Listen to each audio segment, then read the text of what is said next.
এই দেখ, আমাকে আবার একটা মেয়ে প্রপোজ করেছে। ভালো তো, রিলেশনশিপে চলে যা। বেকার সিঙ্গেল থেকে টাইম ওয়েস্ট করছিস কেন? কারণ এদের মধ্যে আমার কাউকেই পছন্দ না। আচ্ছা, তাহলে কেমন মেয়ে পছন্দ তোর? এমন মেয়ে যার চোখের দিকে তাকালে আমি এই দুনিয়ার সব কষ্ট ভুলে যাব, যার মুখের হাসি দেখলে আমার মনে হবে এই দুনিয়ায় একটাও মেয়ে নেই যার সাথে তার তুলনা করা যাবে। এক কথায় তোর মতো। এই চুপ, চুপ কর। তোর এই ফ্লার্টিং লাইনগুলো শুনে অন্য মেয়েরা পটে যেতে পারে, বাট আমি বলবো না। আর এমনিতেও আমার থেকে অনেক ভালো ভালো অপশন আছে তোর কাছে। বেকার আমার জন্য টাইম ওয়েস্ট করিস না। অনেক ফালতু কথা আছে, আমি বাড়ি যাচ্ছি। তুই যদি যেতে চাস আমার সাথে তাহলে চল। কি করে বোঝায় তোকে?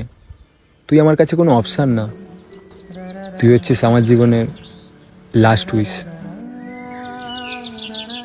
তোমাকেই ভালো লেগেছে, তোমাকেই ভালো লেগেছে, তাই তোমার দালা